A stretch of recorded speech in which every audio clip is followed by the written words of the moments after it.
मंजिल को हम और आप प्राप्त कर लेंगे, लेकिन ऐसा होता नहीं है। हमारा आपका मन इतना चंचल है कि हम लोग हर कार्य को, हर कार्यक्रम को एक मनोरंजन के रूप में देखते हैं।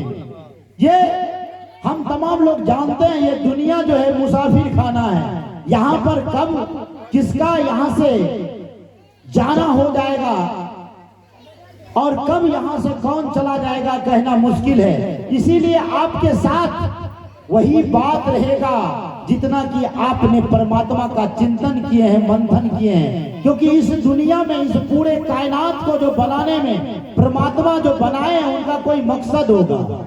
हम तमाम लोग उस परमात्मा का एहसानमंद नहीं हो पाते हैं। इसीलिए साहब श्री हरिद्रानंद जी ने हम तमाम लोगों को उस शिव से गुरु स्वरूप से जोड़ने का काम किए हैं। क्योंकि गुरु ही आपको वो यथार्थ, दुनिया का जो यथार्थ है, दुनिया को जो वास्तविक है, उस वास्तविक से आपको हमको अवगत कराएगा। क्या जाता है, हम तमाम लोग चंद तरह की काम करते हैं, अपने घर परिवार में सारा दिन लगे हुए रहते हैं। क्या मिलता है?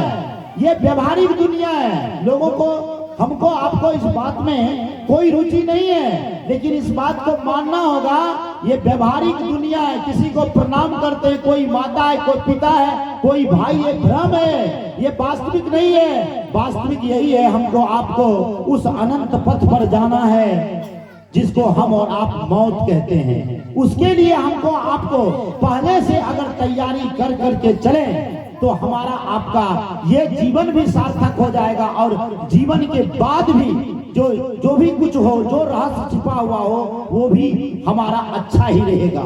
इसीलिए आज का जो शिव परिचर्चा कार्यक्रम है वह रखा गया है। यहाँ पर साहब श्री हरिद्रानंद जी का जो आदेश है, जो गुरु, इस कार्यक्रम को कहा जाता है शिव गुरु परिचर्चा।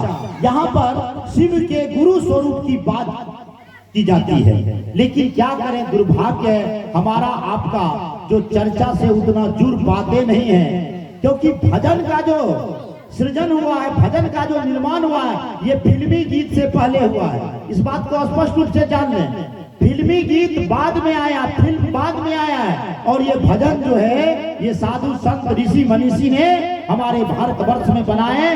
भजन में होता क्या है, चर्चा के माध्यम से, या जिसको आप प्रवचन कहते हैं, प्रवचन के माध्यम से आपका हमारा अंतर आत्मा जो है, कुछ वक्त लगता है उस परमात्मा की तरफ जाने का, लेकिन भजन जो है वह भजन के माध्यम से हमारा आपका जो अंतर आत्मा है वह परमात्मा की तरफ जाने में ज्यादा वक्त नहीं लगता है। एक हथियार है, एक अस्त्र है ये भजन, लेकिन आप और हम शब्द पर ध्यान नहीं देते हैं। हम और आप उस भजन का धुन पर ध्यान देते हैं। बहुत बड़े कृष्ण की भक्तनी थी मीरा एक बार मंदिर में गाना गा रही थी।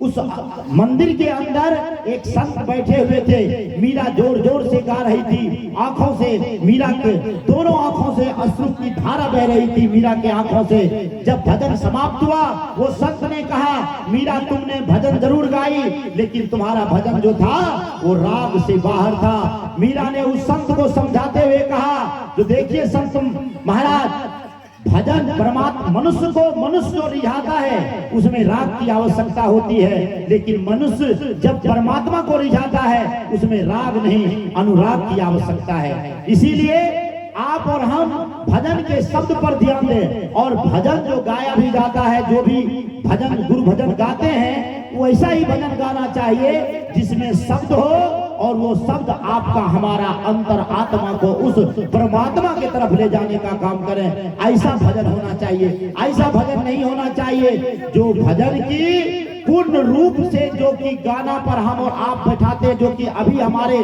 समाज में जो हमारा नाम था, जो अभिमान था, जो हमारा शान था, हम भोजपुरी भाषी भी हैं, लेकिन आज भोजपुरी के कुछ कलाकार ने इतना गंदा गाना बनाया है जो समाज को और भोजपुरी भाषा को धूमिल कर दिया, उसके प्रतिष्ठा को समाप्त कर दिया।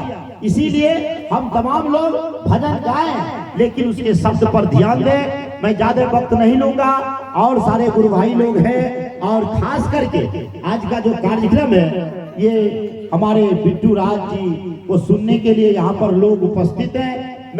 हम तमाम लोग यहाँ पर गुरु विचार रखते हैं। इस गांव में जगह जगह बहुत जगह होता है, वहाँ पर हम और आप उपस्थित होते हैं और मैं गुरु की बात करता हूँ। लेकिन आज हमारे बाहर से कुछ लोग आए हुए हैं, उनसे सुने वो क्या कहते हैं, चाहे वो भजन के माध्यम से, चाहे वो चर्चा के माध्यम से, हम और आप उनसे सुनने का काम करें। इतना ही कहकर मैं अपनी वाणी को, मैं अपनी चर्चा को जगत गुरु शिव एवं मैया भवानी के चरणों में शुभारंभ करते हुए देता हूँ विराम। पुनः आप तमाम उपस्थित गुरु भाई गुरु बहनों को करता हूँ प्रणाम। जय गुरुदेव, जय महादेव।